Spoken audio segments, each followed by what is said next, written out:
And thank you, and a good Tuesday to everybody. I appreciate you spending the time here to talk a little bit about this, and for all of us to learn from each other about this new area called counterterrorism medicine. I say new area, however, at least in my mind, it really is not a new area. Eric was correct that I first actually started thinking about this even prior to 9/11 a bit in the 90s when I was doing some teaching in the world of medicine. We because of that did face terrorist attacks, and these events were all too common. So I first started talking about this term counterterrorism medicine back in the 90s, but certainly after the turn of the century and as time has gone on over these last 17 or 18 years, we have seen escalations in terrorist attacks. We have seen certainly new ingenious modalities, tactics, and all of this is seemingly only getting worse and getting more costly as far as lives and more frequent as time goes on. This idea of counterterrorism medicine, I think this is the time.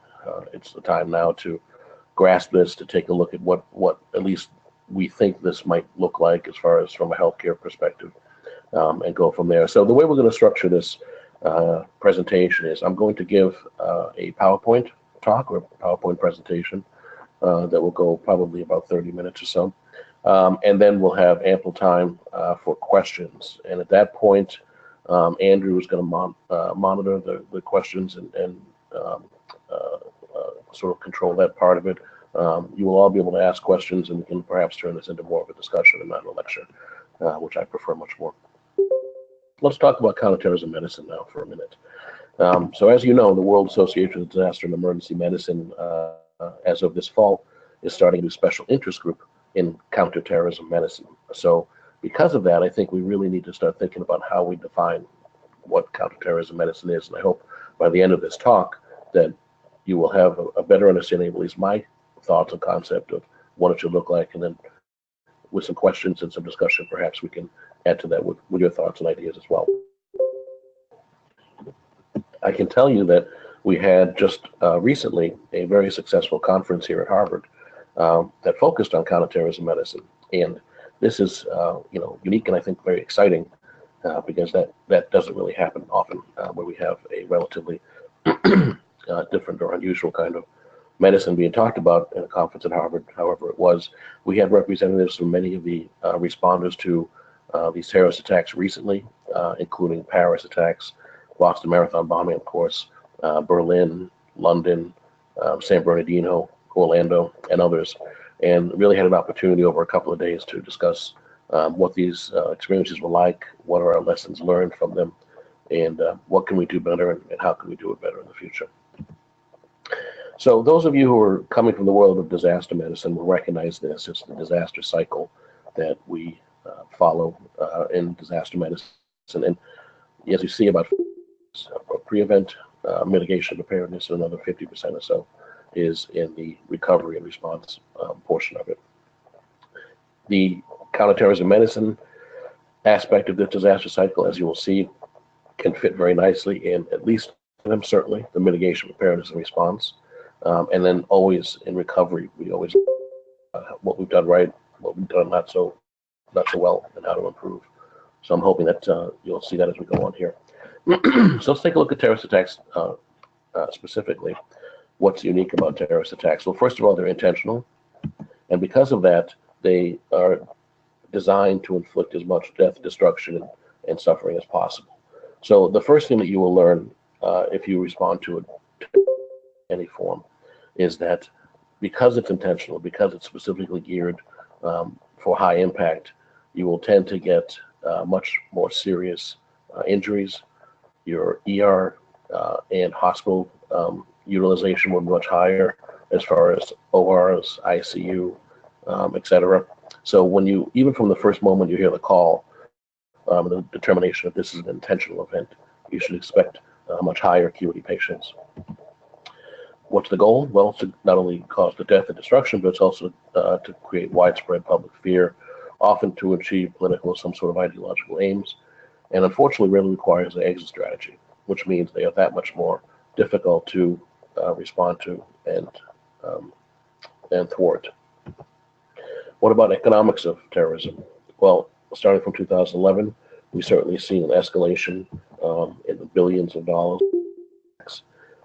We only can expect this to into the future, and we've seen that in recent attacks as well. These are very, very costly events. Of course, the most concerning is the cost in lives. So as you see this escalation from the 70s up through and including the turn of the century, and then it seems to be an abrupt increase in recent years of numbers of incidents, injuries, and deaths. And you might think that this is a European problem, US problem, a Western society problem. Reality is it's a global problem. There are literally thousands of attacks that happen annually around the world, most of which are not reported by mainstream press and often fall off of our radar screen. Up until about a month and a half ago here in 2017, we've had over 1,000 attacks with over 6,500 fatalities. So how have we done in the medical literature looking at terrorist attacks? Well, before 9/11, not so great.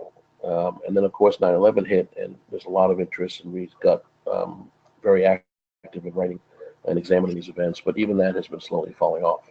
So there's clearly an area of research in this counterterrorism medicine that can be enhanced and looked at, and we can improve a lot, I think, in our tactics simply by doing some more scientific research and looking into the problem in more detail.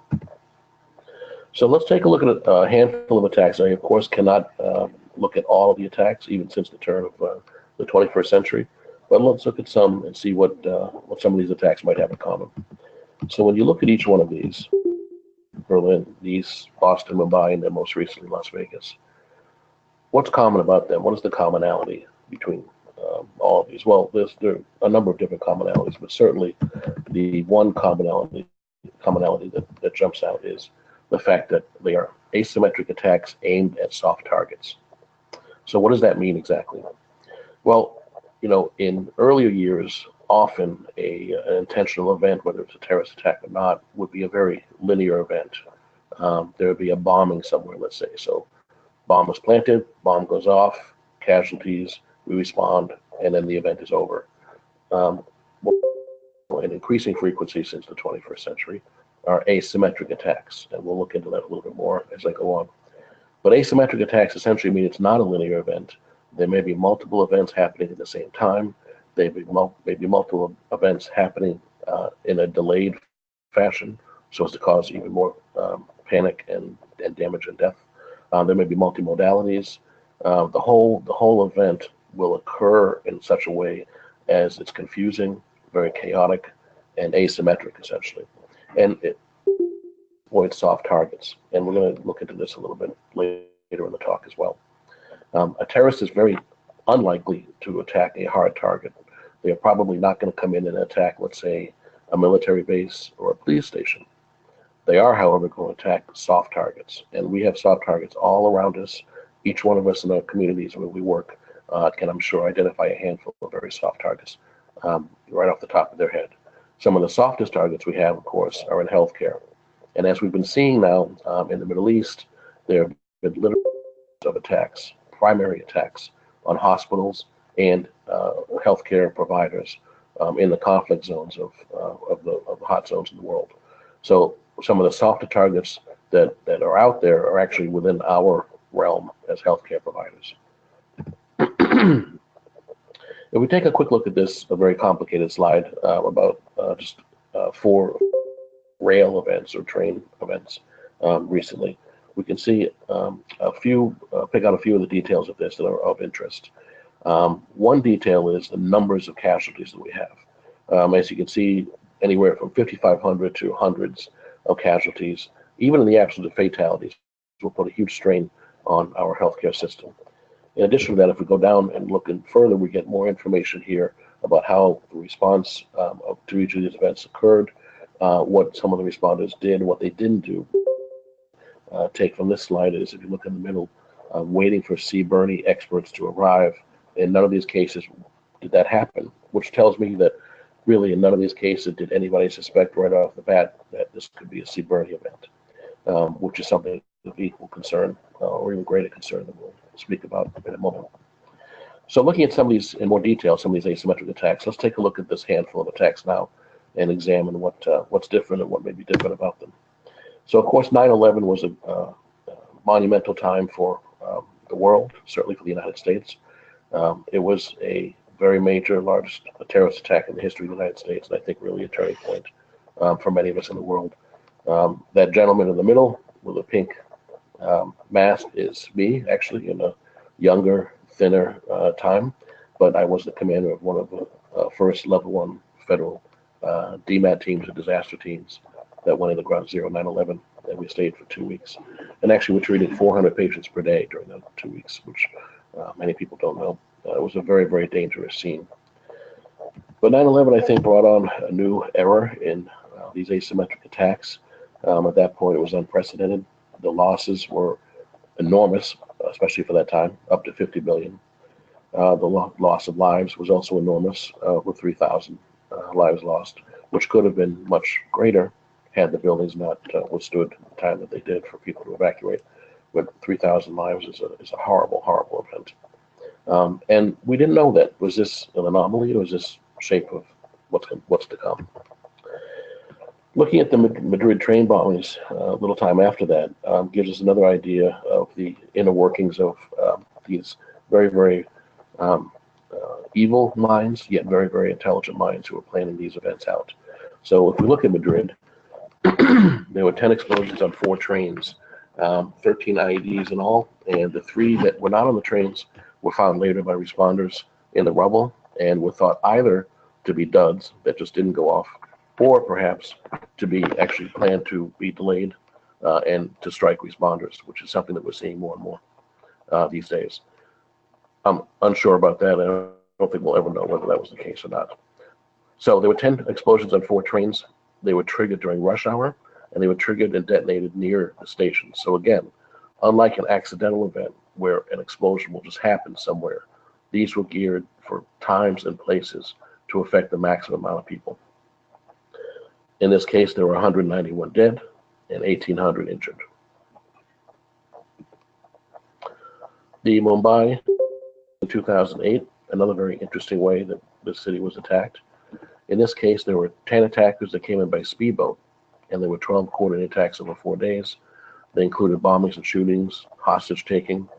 The police essentially and responders there were outgunned, and the city was paralyzed for 4 days. Now, the interesting thing that this episode brings up is the way, again, that these events are planned out. So soft targets are identified, and not only are they identified, the most way to attack them, essentially, the softest tactics needed will also be exploited. So, for instance, this attack, from the terrorist perspective, was successful in Mumbai. Came in, though most, if not all of them, did not survive. They did paralyze the city and do all these coordinated attacks over 4 days. This could not happen in many cities around the world. I know this could not happen in Boston, because in Boston, there are heavily armed SWAT teams and other responders, including police, that would put an end to such an attack pretty quickly. So what the terrorists did was they looked at the city and they looked at each individual target specifically and individually to see what is the softest target, what is the easiest and best way to exploit that soft, and how to go about it. And this is why we can't necessarily plan for every single terrorist attack exactly replicating what just happened, because they're not going to choose the same route, the same modalities, and the same tactics in one event from one event to another. Rather, they're going to be very individual and specific to the target that they have and how they're going to attack it. If we look at the Boston Marathon bombing, again, this was an episode where we had 2 devices, and the second device went off a little over 60 seconds after the first and about 1 block away. So it's hard to understand now, and I'm not sure that we'll ever know, whether this was just bad timing and they were both meant to go off at the same time, or the delay was specific to get either people running away from the first device or responders coming into the scene. from the first device. But if you look at the marathon bombing, 2 detonations staggered. The finish line was targeted, where the most people would be gathered. And then, of course, we know that there were 3 dead on the scene, injured. At least 70 of those would have died on the scene had not responders and bystanders been very quick with tourniquets and other life-saving techniques. So now looking at the Paris attacks in 2015, these were really very devastating attacks. 3 teams came in, 6 distinct different attacks and attack sites, staggered over time. There were bombings in one attack and 4th in another. There were intermittent areas where there were shootings. Some of the terrorists intentionally engaged police in a shooting episode and then allowed them to advance onto them before detonating suicide vests. 130 were killed and 368 injured. Again, unique in its tactics and its asymmetric way that it was brought on. And then looking at the Brussels attack that followed soon after that, this was an interesting attack. It was hypothesized that the group that did this attack were actually planning another attack on Paris. However, the counter-terrorism people, which is not counter-terrorism medicine, these are the folks who are, the law enforcement intelligence who are trying to prevent these episodes from happening, were, I guess, getting close to arresting this group. They knew it. So what do? They turned and they said to themselves, we'd like to do something that's going to cause some sort of damage. What's the easiest way to do it? Well, let's pick the softest targets where we are. And some of the softer targets around are, of course, airports, train stations, any of these transportation hubs. So that's what they did. They exploded bombs in the airport, the train station, with significant numbers of killed and injured. And then finally, let's look at Las Vegas. It happened just a month or so ago. Again, this we know the scenario. It was a shooter in a high-rise hotel overlooking an area that is sometimes used for these large outdoor concerts. Well, I'll tell you, this really shook the world because it was a completely new modality and exploring a very new and unique soft target. And when this happened, I know I immediately thought about all of those other soft targets out there like this.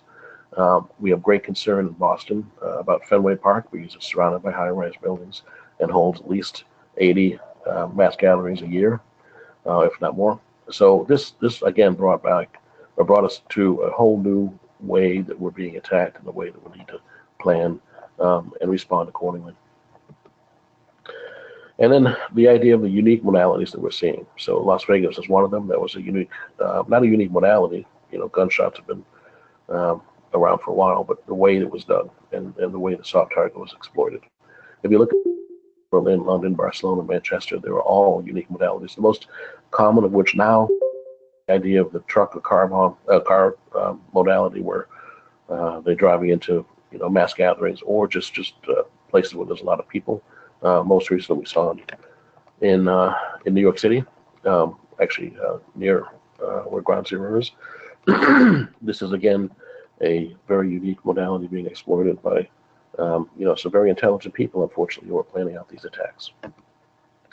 So looking at all this, what are the commonalities? In many cases, they're unprecedented. That kind of attack is unprecedented. And the problem with that is, the more unprecedented it is, the more press that it gets. Therefore, more people are interested in trying to do it again, be unprecedented again. These are asymmetric. They're exploiting soft targets. They're using multi-modalities. Responders are being either primarily or secondarily targeted. And with no exit strategy, it's that much more devastating. So how vulnerable are we exactly? Well, we haven't brought up C. Bernie really yet, but let's take a look at C. Bernie for a moment. It's a kind of a complicated slide, but if you look at all these different areas, this is where and C. Bernie's, of course, chemical, biological, radiological, nuclear, and high-yield explosives. So this is where all of these are known to exist or being created or stockpiled. So you can see there's ample opportunity and ample amounts of these modalities to be exploited, to be used by groups who either create them or come upon them one way or another. Also looking at some of the softer targets out there, this is older data but still applicable. Looking at active shooter incidents, which is not exactly terrorism, but it's close. And if you look at some of these vulnerable areas, of course, government, education, and commerce have historically always been areas that have been attacked. Businesses where people are disgruntled workers, of course, the school attacks and government attacks, like people don't want to pay their taxes or what have you, the government.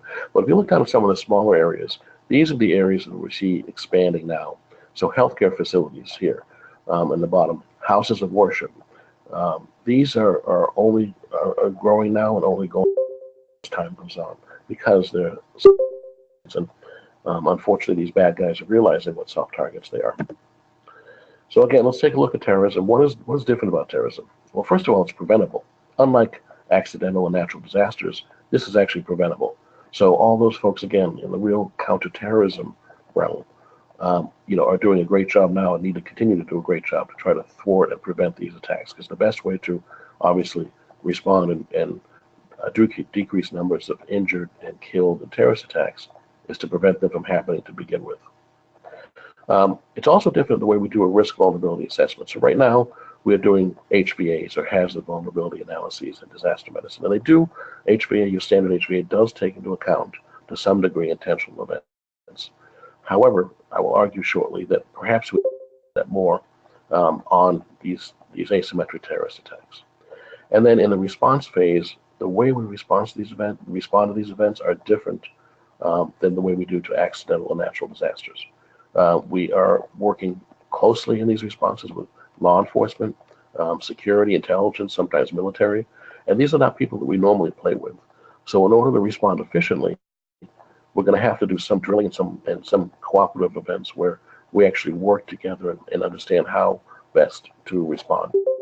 All of these ideas and all of these things, in my mind, fall into the realm of counterterrorism medicine. So what are some of the questions for decision makers or policymakers in the community? What targets should we worry about? And in my mind, if we all take a look around us and all take responsibility for the community that we're living in, we could make the possibility of attack or targeting us that much harder for terrorist groups who are interested in doing that. If we just take the time to look around our own community, see what soft targets there are out there, if we can, and then also prepare as much as we can to respond to events there, we'll make those much harder targets than they are now. How should we prepare? What strategies do we have to adopt, and how are they organized? How is this different from other types of disasters?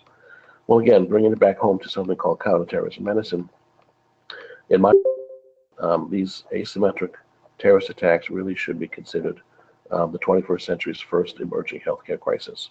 I think it's mounting to that. I think it's only going to be getting worse, and it's something that we're going to have to address, like we address other healthcare crises in the past. I think there are unique mitigation, preparedness, and response aspects to asymmetric terrorist attack that are robust enough and have enough meat on that bone to actually warrant us starting a new initiative or this new concept of counterterrorism medicine to encompass all of those things into one body of knowledge that we can look at, learn, and improve upon through research. I think some of the same principles of disaster management have to still apply in counterterrorism medicine.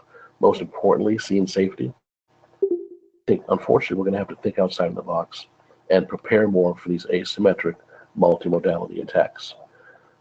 So that means in response strategies, we have to understand that something might be a sea-burning event before we can even think about responding to it.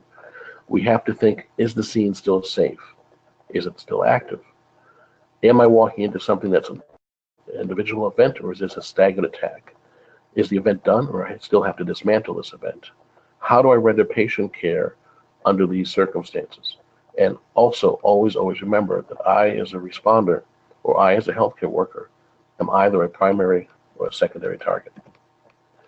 Scene safety is always the most paramount thing that we can do. It's the most important aspect of any kind of disaster, accidental events, or it's intentional. Nobody is to expect this firefighter to walk into that fire for any reason, and there's no one who expects a responder, a healthcare responder, to walk into a still active event that could be very, very dangerous. You can do very little to help others if you're either injured or dead yourself. So the reality is, how do we choose to do this going forward? Do we choose to remain only reactive, or do we choose to be proactive? We have to be reactive, and we have been reactive historically, because when an event happens, that means that tactic, that modality is successful, and that means others may exploit it again. So we have to be reactive.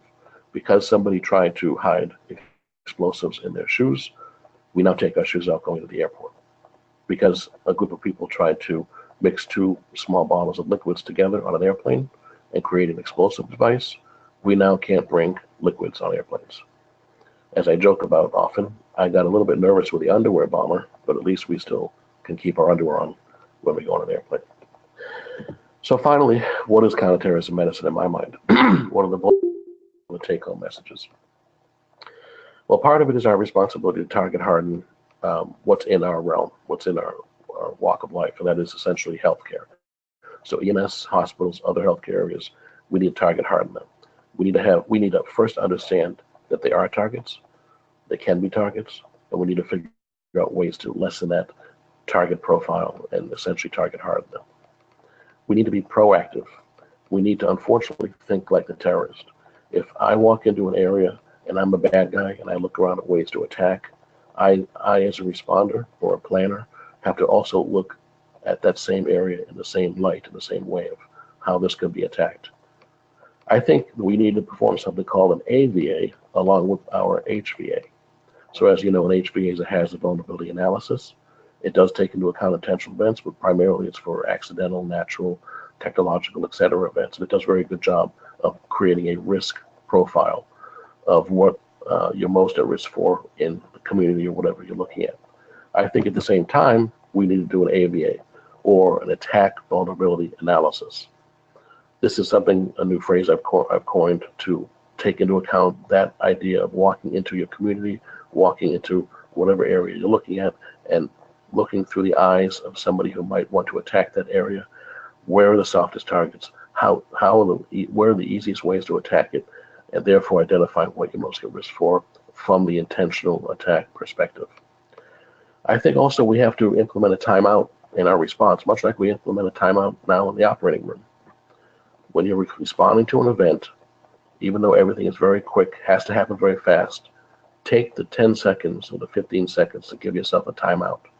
Stand, look, and observe.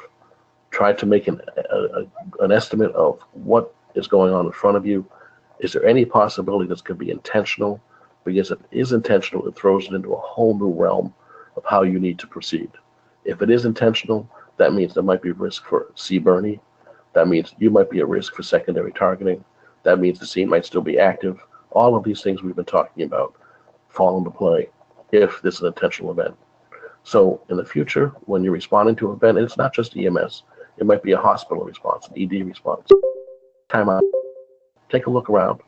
All those 20 or 30 people that are coughing and hacking, are they coughing and hacking because they've been exposed to smoke from an explosion? Or are they coughing and hacking because they've been exposed to chlorine gas?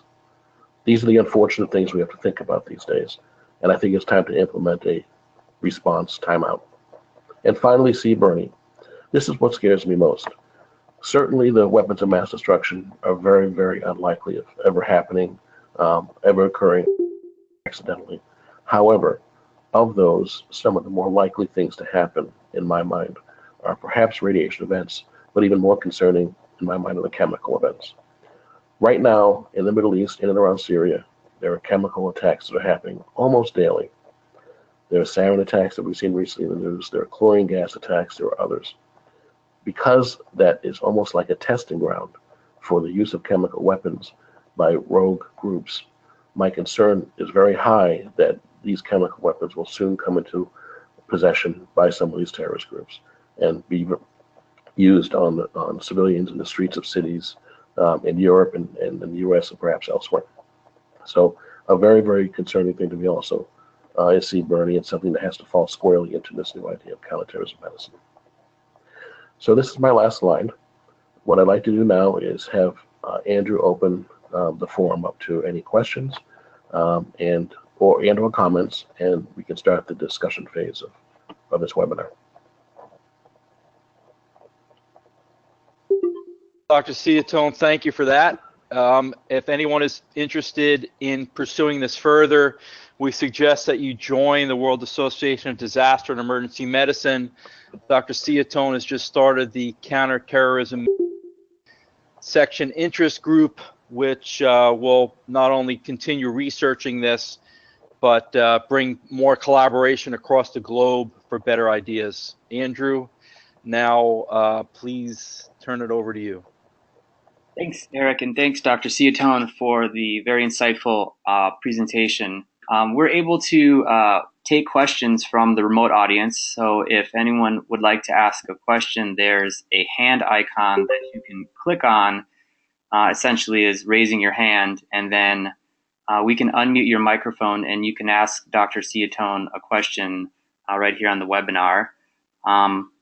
I do have one that came in, and the other option would be also to send it in through the question panel. So I have one that was sent here by Brian Davidson, and I'm going to read his comment and question. It says, Brian says, your scene safety comment was interesting. In the UK, the Northwest Ambulance Service was shamed in public over its limited response. This is not the first time a service has been shamed. Public education and media education are important. What is your view on managing expectation? Well, first of all, I don't think there's room anywhere for shame. We are all doing our best and trying our best in this field, and quite frankly, we are, it seems like we are consistently and constantly entering with this. So there's no room for shame anywhere. I think that because everything is very different and very unique these days in this world of asymmetric attack, that it's a matter of again taking that time out and assessing the scene and safety aspects of the scene. What are the conventional hazards? Fires, buildings falling over, etc. And what are the unconventional possible hazards, which are all the sea burning or being targeted by either devices or by gunfire or by something else. And because each scene is, I think it's important after the event to then have the debrief, to have the hot wash, where we talk about it and we look, at how the response went, what was good, what was not so good, and how do we improve it. So, I think self-evaluation is great, and I think even peer evaluation of an event in an objective way is great. I think there's no room whatsoever for shame. These are heat of the moment decisions that people make, and everybody, I think, does their best. All right. Now I see a few people have raised their hands, so I'm going to unmute Leonard Cole's microphone here. Lenny, go ahead and ask your question.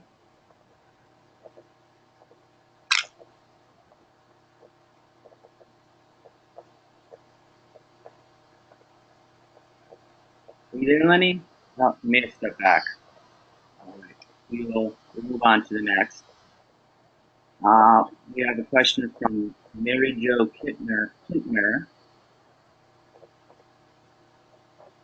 Mary Jo, do you want to go ahead and ask your question? Dr. Ciottone could give some examples of how we can harden our hospitals and healthcare facilities. Sure. Well, there are the easier ways of doing it, though there's no real great way to harden a hospital, unfortunately. We have very open areas. Hospitals have how many doors of ingress and egress, and by nature of a hospital, it's a very open place.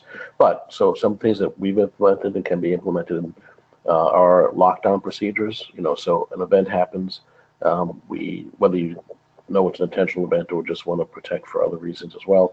A button, quote unquote, is pressed, and 75% of the doors in the hospital are locked down without ability for ingress or egress. Staff is taught about things to do in the event of terrorist attacks. We have active shooter drills, of course, but we have other systems that, in the case of this code this color and code that color is called. These are the steps that you should be taking. We can put and install both hardened locked doors in emergency departments, as well as radiation detectors, which we have in a lot of emergency departments now. We can install metal detectors. There's I think just the idea of thinking about it, and every hospital is different, of course. So every hospital has to tackle this problem individually. But just the idea of thinking about it, what would you do in the event of an intentional attack nearby to harden your hospital, or in the event of possibly even a primary attack? I can tell you that there have been some really horrible attacks on hospitals out there. We've had some trainees, our fellows, actually been as victims actually of some of these attacks, and each one is a little bit different, and each one is equal, but potentially very, very destructive. So I would suggest sitting down as a hospital and perhaps either tabletopping a drill, or actually doing a drill, a live drill on what steps will be taken in the event of an intentional attack, and then hot washing that and see where that can be improved. Quite honestly, it's not an easy task. Hardening a hospital is not an easy task, but there are some steps out there that can be taken. All right, we have another question here from Judy Henry. Judy, I'm going to go ahead and unmute the microphone. Go ahead, Judy.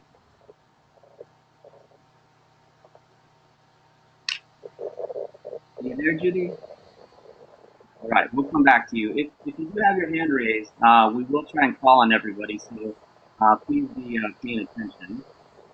We'll move on to another participant. Okay, I see a question from Frank Summers. Frank, I'm going to go ahead and unmute your microphone. You there, Frank? Yeah. Hello? Yep, go ahead and ask your question. Yeah. Thanks for that very instructive presentation, Dr. Ciottone. The question is, how do you see integration of psychiatric first aid in terms of care of victims and care of first responders? Yeah, thank you for that question. I'm a big believer in psychological first aid, and quite honestly, I because of my almost 25 years now in this arena, I've seen a bit of the maturation of where psychosocial preparedness response around both disaster and active or intentional events has gone. Now, I will preface this by saying I am not a psychosocial expert, so this is almost not quite a late person's view, but almost. But I've seen it evolve from in the earlier times, even up to 9/11, where you go to an event, you get your PTSD, you come back, and then you go through your therapy and treatment for it, like your CISM, critical incident stress management, for that. So it's something that it was almost inevitable. We knew that a certain amount of people were going to go into this event and get PTSD, and then we were going to treat it retrospectively after. Now, with the advent of things like psychological first aid, we're taking much more proactive response to these events, and I think it's been. I don't know all the literature again, but I think it's been proven to be highly successful.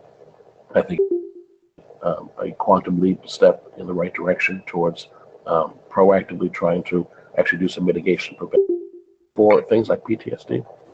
So essentially, I'm a big believer in it. Now, in terrorist attack, it's a little bit harder. It's a little bit different.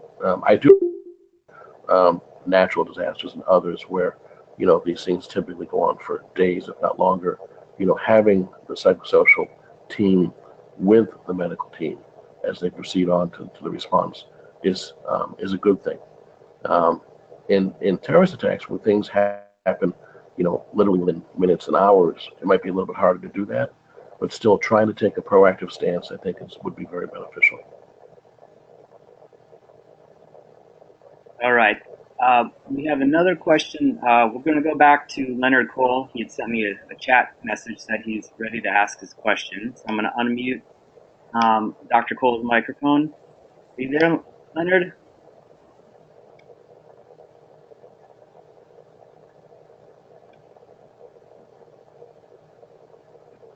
Yeah, now can you hear me? Yes, yes.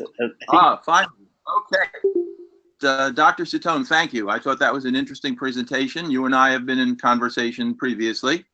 I just think it would be very helpful to those who are interested, those on the call, to be aware that the field is not exactly new, or there are some overlaps with a field called terror medicine, whereas there is a very healthy literature, a lot of experience in this field, this area of terrorism and medical responses and medical preparedness. And if you Google the term terror medicine, I think that would be sufficient to enlarge an interest of any of you who wish to learn further about this.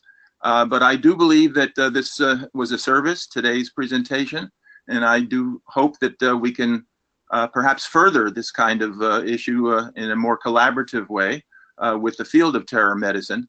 One thing that I can emphasize is that we have a course at the medical school in Newark, Rutgers, New Jersey Medical School, that's several years.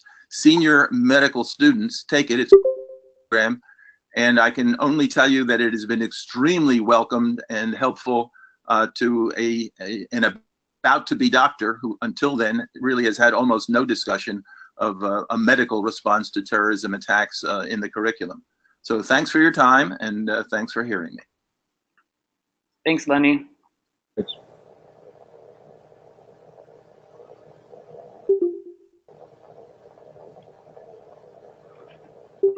Okay, well, we'll continue on. I'm just kind of scrolling through the names here.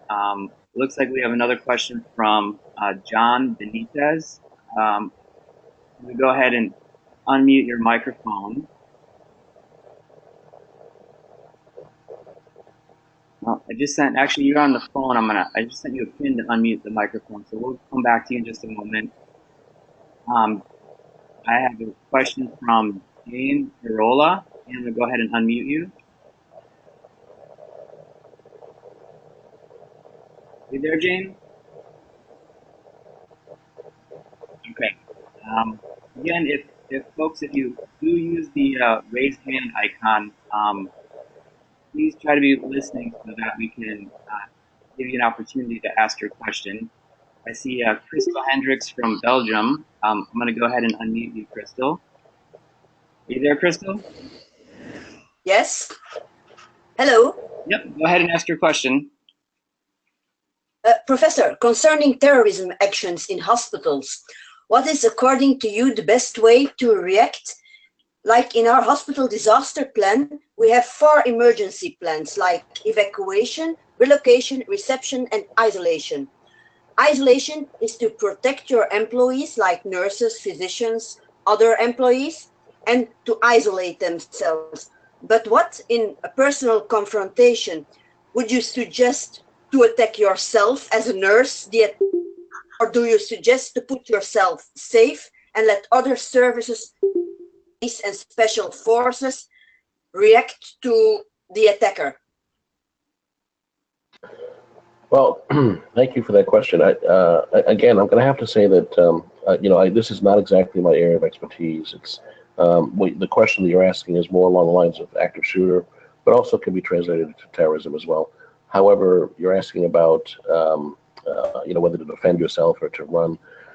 This is something that's going to, I think, have to evolve over time, and I think have real experts come in and weigh in on this, which they've been doing over recent years, about how best to do this. I mean, I know there are schools of thought out there that have the sort of run, hide, fight, and run, or there's some that recommend just essentially staying in place, and there's different thoughts and ideas about how best to do this. It's really, there's no good answer to this. Again, I'm not an expert. I think each scenario, each situation is a little bit different. There may be situations where you're prompted to and really have to, protect yourself and fight against whatever it is the insult is. Then there might be other areas or other times, other scenarios where not doing that and kind of hiding is a better idea. What's a little bit different about, as you all know, what's a little bit different about a hospital scenario where there might be a terrorist attack or active shooter versus many other scenarios is that we have our patients there too, and our patients to protect. So the way that we do things have to be design a little bit differently. But again, I wouldn't consider that my area of expertise. However, I would say that if this is the kind of problem, if everybody is in WADM and then joins the Counterterrorism Medicine SIG, or Special Interest Group, that we will be debating and getting expert opinion on and trying to come up with some thoughts and ideas and white papers on as we conduct the SIG. So again, I would highly anybody's interested in joining the SIG so that we can further expand the research base, in this area, and try to tackle some of these difficult questions. All right, I'm going to move on to another question here. I have, we'll go back to Mary Jo. I'm going to try and unmute your microphone again and let you go ahead and ask your question. You there, Mary Jo? No, I didn't have any other questions at this time. Okay, my apologies.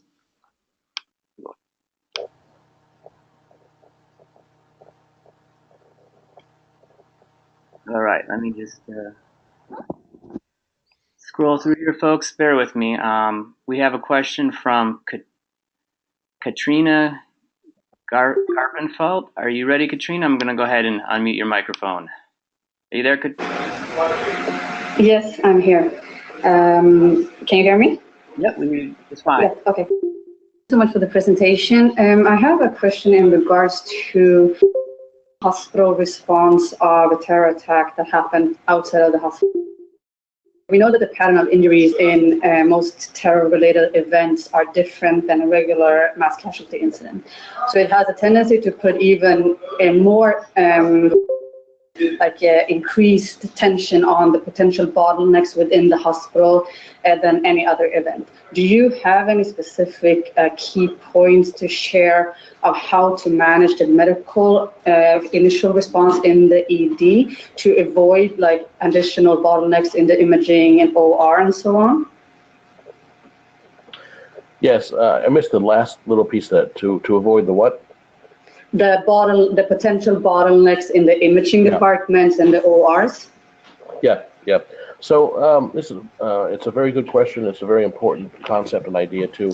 And I would suggest that you look into some of the data and publications put out there by Professor Colby Pellig. He's a colleague and a good friend of mine, who has really looked into this issue in great detail and has published some really terrific data on it. And what his data has shown, and some of this is by the fact that I said earlier that these terrorist attacks, because they're geared and aimed at causing the most damage, you can have high acuity patients. What he's of course proven now with the data that he has is that your hospital utilizations of those those parts of your hospital that are really geared towards caring for the very critically injured people, ORs, ICUs, CAT scans, etc. The utilization is much higher than in an accidental event. In addition to that, he also published some data that showed that you should expect almost like a secondary wave of very critical patients come in, and before that, you may have a number of patients coming in, whether by EMS or by self-presentation, that are not exactly critical. They're the yellows, let's say, the urgent but not emergent patients. And what this tells us is if we, in the early stages, intentional attack, if we dedicate a lot of our services to urgent yet not emergent patients and don't wait that time period out a little bit, we will then perhaps be behind the eight ball when the flood or the wave of critical hits. So in other words, we wouldn't want to be taking up operating room space for doing an orthopedic procedure on a traumatic leg injury if 20 minutes later we're going to get gunshot victims and very badly injured torso and chest and head victims from this attack. We need to understand once we hear that it's an intentional target attack that we may have delayed critical patients, and we want some of our medical services back a little bit before utilize them on less critical patients. Another piece too is to plan ahead, and the sense of surge capacity, and this would be for an accidental event as well. If you have increased surge, where are you going to put some of these other services? You're going to have to redesign some things. When are you going to activate your in-house on-call system, where you take, let's say, doctors and nurses from endoscopy suites and you put them into inpatient wards or other places where they can be of service to this acute event? Or when do you activate your outside call fan list and call in surgeons and anesthesiologists and ED doctors and others from the outside to come in and help? To physically start seeing patients, when do you turn your waiting room into an ultimate care center and start seeing some of the the walking wounded and some of the less emergent patients there, and turn your ED essentially into one big critical care unit?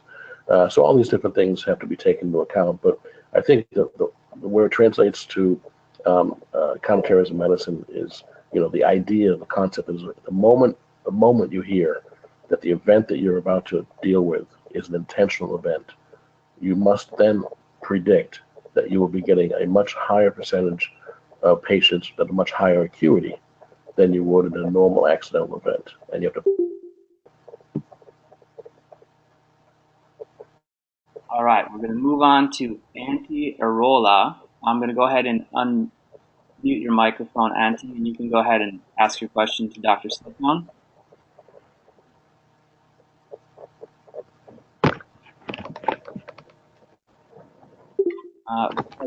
Your microphone's still muted, unfortunately. I have a question from Al Romanowski. You want to start, Al, and ask some questions about Ciottone? Yes.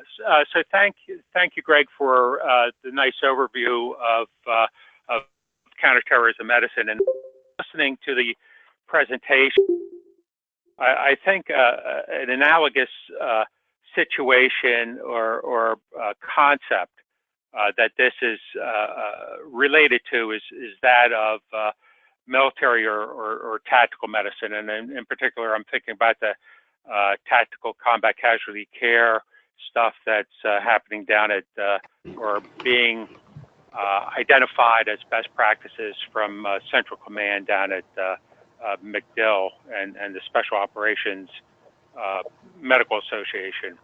So I see the difference as being a civilian application of military or tactical medicine, except for the fact that unlike our soldiers and so forth that are paid to go into a active hostile environment, on the civilian side, that's not necessarily the case.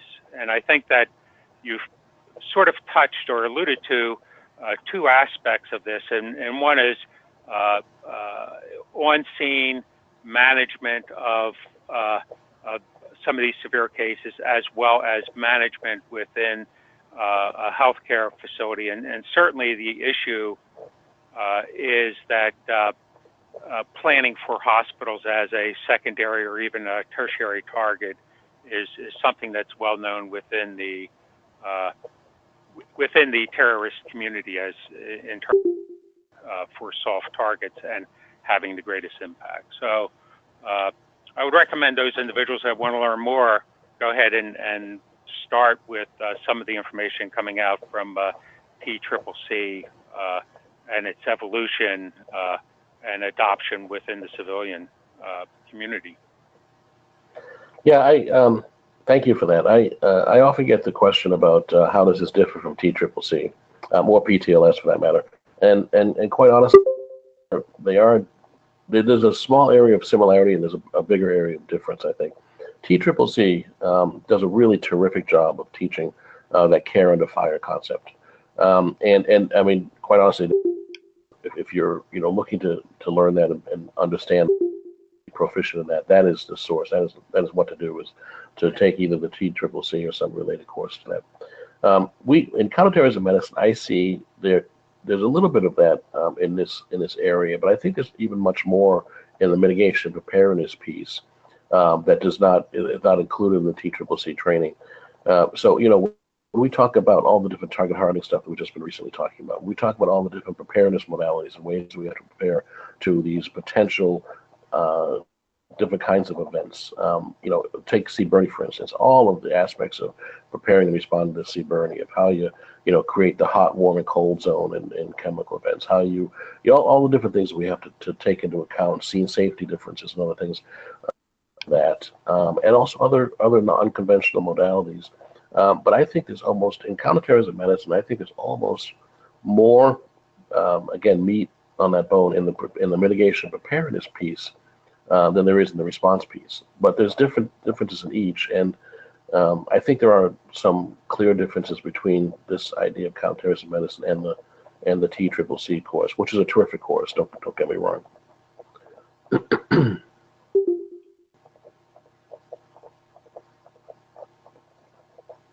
Well, that looks like I think we've gotten through everyone who had their hand raised.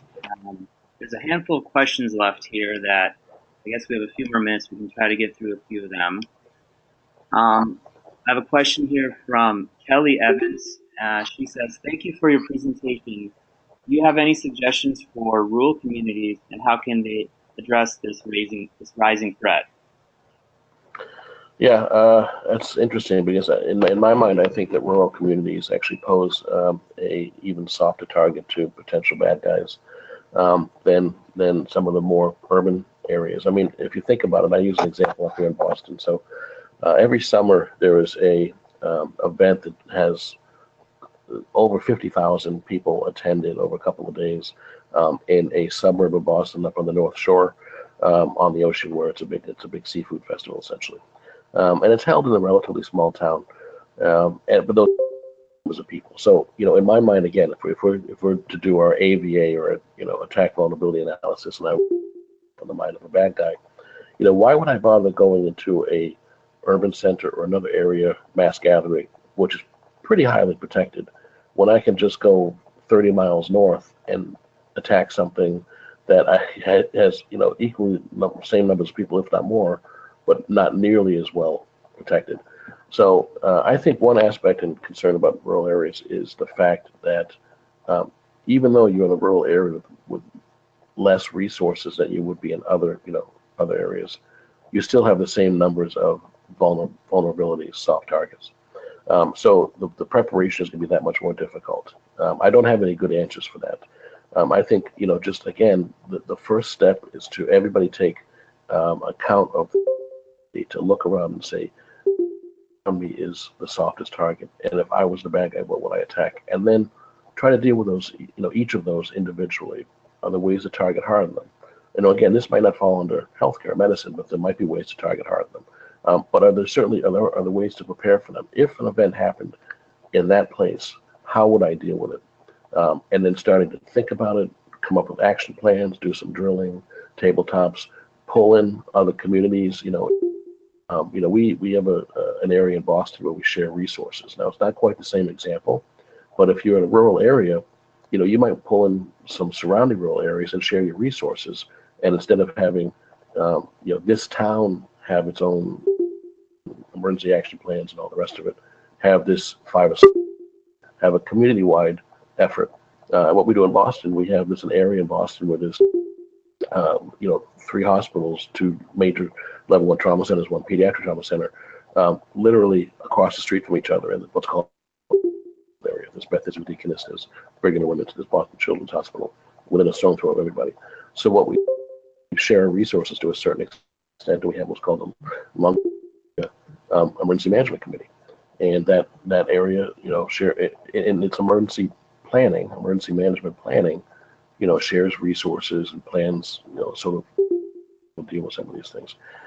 To a certain extent, that's maybe what has to happen in some rural areas as well. But the reality is that, yes, resources are less, yet you still have the same soft targets, and it's a difficult problem. Okay, we're coming close to the 1 hour mark here, so we have a couple more questions I thought we could try to get through before we wrap things up. I have a question here from Amelia Santamaria. She said, "Could you expound more on the attack vulnerability assessment concept, please?" Sure.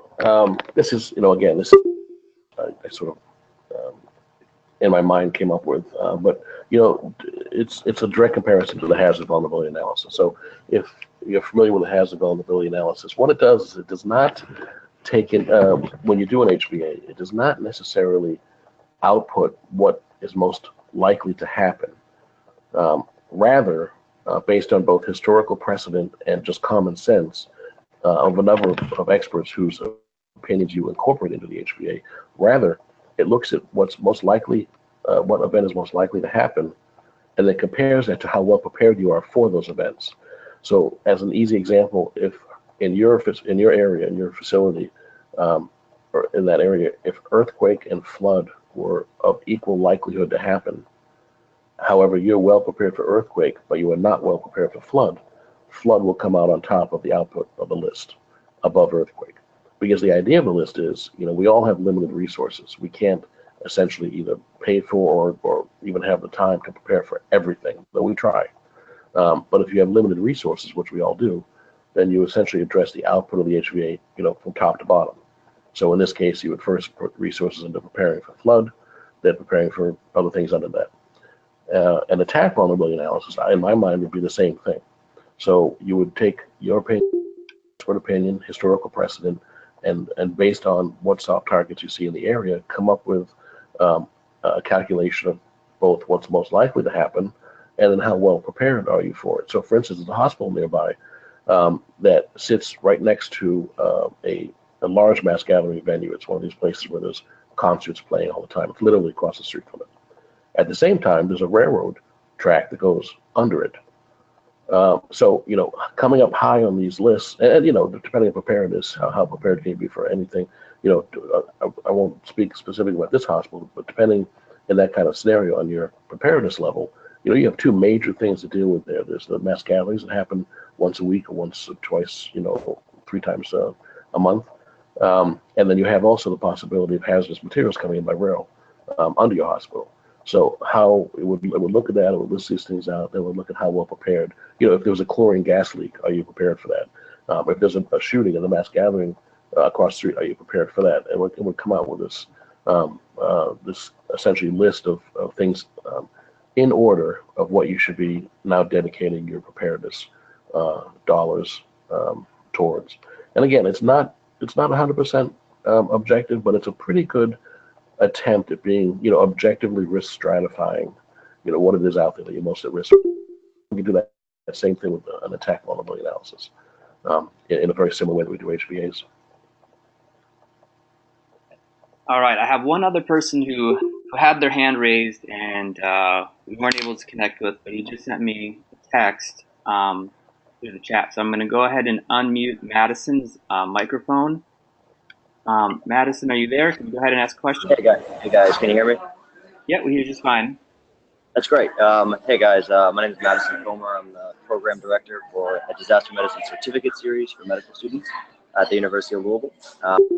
And in our discussions about disaster preparedness, we often get into this kind of almost mass hysteria of doomsday, where we come up with conflicting or kind of almost competing, what if this happens, what if this happens, what if this happens, and it kind of gets in the way of my ability to kind of talk about disaster preparedness. I was wondering if you guys ever run into this problem and kind of how to calm the nerves of the so it doesn't get out of control. Yeah, thanks, Madison. Difficult thing again. I think in the world of disaster preparedness and response, which terrorist attacks I think fall into, and counter-terrorism medicine falls into to a certain extent. I think we walk this fine line of trying to promote awareness to the point where we can prepare efficiently, yet not either scare people or just throw so much out there that we start getting eyes rolling and it's just too much to sort of handle. And I have two things to say about that. One is, prior to 9/11, I was doing this as well. But I remember giving lectures and talking to people about the same sort of concepts in counter-terrorism medicine and disaster, and saying, we have to worry about this, we have to worry about that, and look about this and this, and looking around the room, and there'd be some heads nodding and, you know, not a lot of attention being paid. But then suddenly, you know, so I essentially felt like Chicken Little, you know, saying the sky is falling, the sky is falling. Well, then on, you know, 9/11 happened and the sky did fall. And after that, a lot of people paid attention to a lot of different things. And we almost went overboard after that in our preparedness. So by nature, this area, counterterrorism medicine, disaster medicine, these are reactive, in many cases, reactive areas. I mean, when an event happens, we react, and we do a really good job of reacting. We don't do as good a job in being proactive. Now, I think in disaster medicine, we're getting much better at being proactive. I think in counterterrorism medicine, we need to get more proactive. So, you know, essentially that is, I think, one of the biggest issues if you're going out and you're trying to either, you know, make people aware of this or teach this to a certain extent or what have you. Do you have time for a few more questions, Dr. Ciottone? Sure. Yep, I'm here. I think we got just about everyone who had their hand raised. I have a couple more questions here through the chat. One was from John Benitez, who we were having some audio issues with, so we weren't able to have him actually ask the question directly.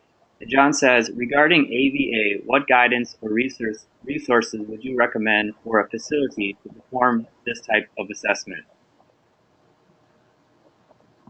I'm sorry, I missed that last part. I would say it again.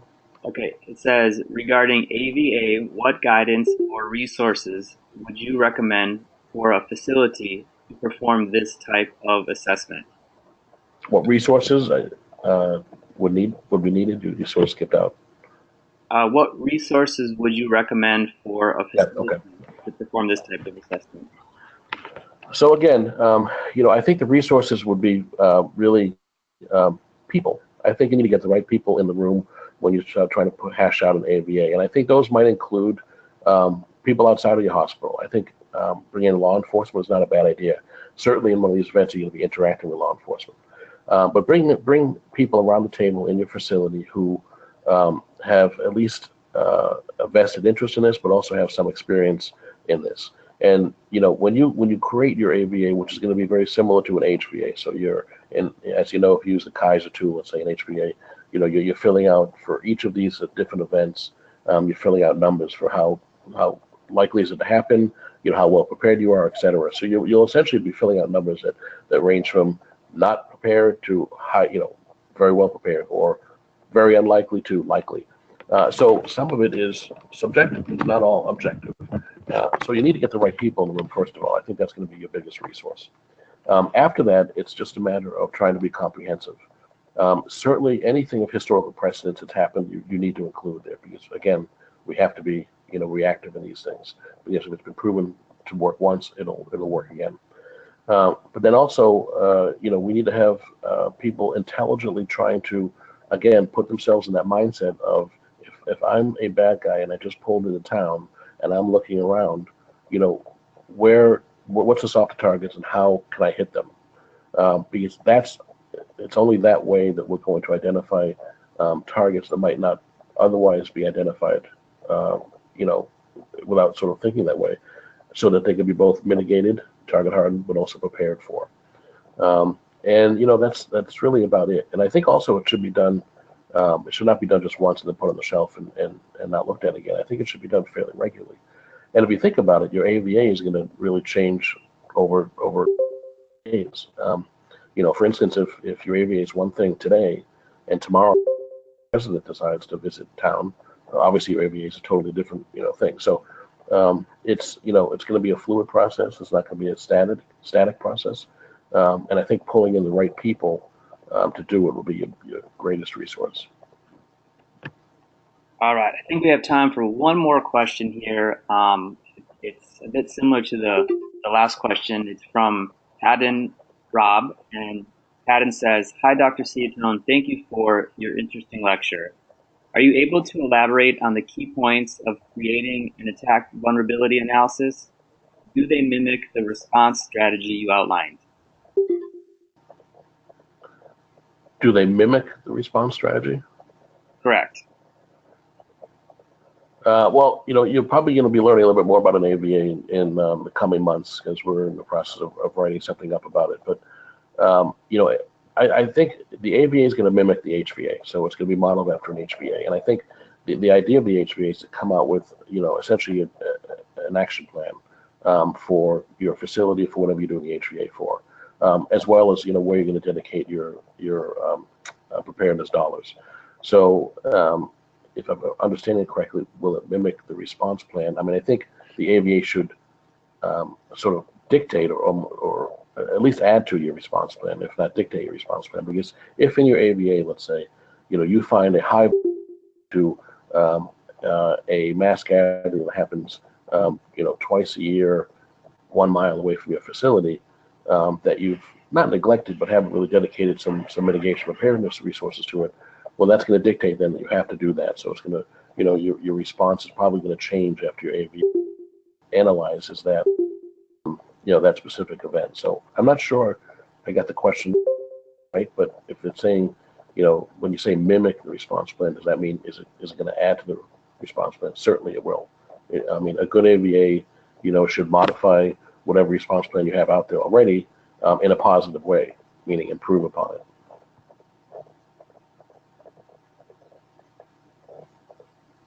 Okay. Andrew, Andrew.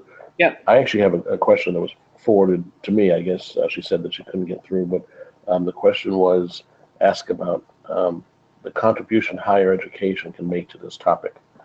And I think that's a good question and something to ponder. Not that I could give a definitive answer here, but certainly I think as we progress further and further into this, creating training programs, higher education programs, et cetera, in this field might be important. As Dr. Cole mentioned, in terror medicine, which is a kind of a related area, they have a course at Rutgers that I think he said senior medical students take.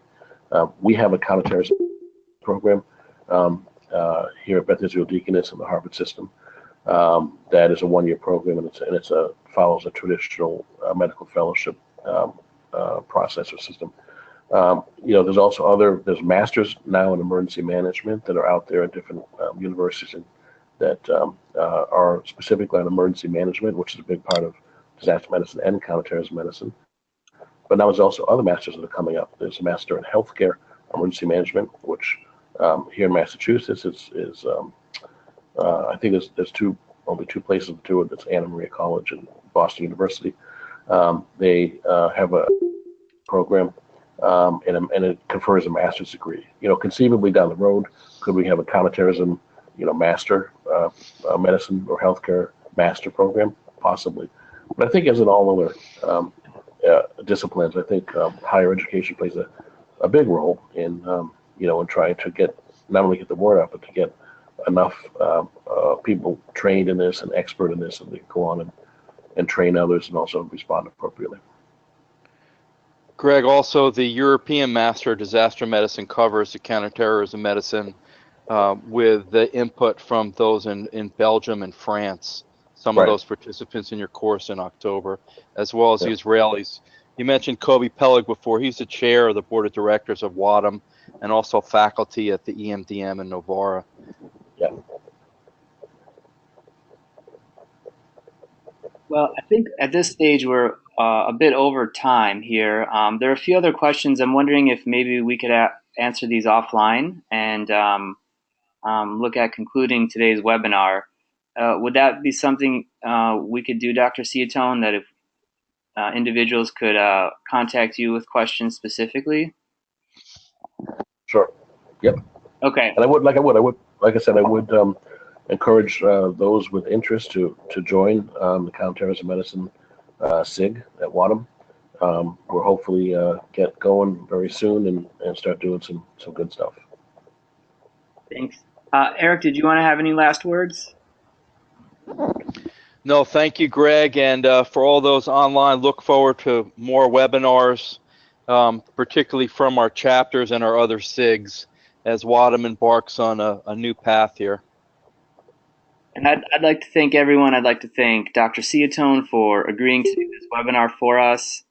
taking the time out of his day. I'd like to thank Eric for kindly introducing Dr. Ciottone, and I'd like to thank everyone on the call for sticking with us. We had almost everyone stay through the question and answer, which is really encouraging. A lot of times people drop off. So thank you for staying on the extra 20 minutes. We are working on the calendar for 2018 for webinar series. This was the last one of 2017. We're not going to do one in December as the end of the year holidays. People are quite busy. So we will have the next one in January, and we'll let you know once we confirm the time and date for those. So again, I want to thank everyone for taking the time out of their day. I know it's evening or late afternoon or early morning for some of us. So we really appreciate you supporting our webinar series, and we'll be uploading the presentation and the slides a little bit later today, and we'll let you know by email when those are available. Thanks much. Thank you, Dr. Ciottone. Fantastic. Thank you, guys. Thank you.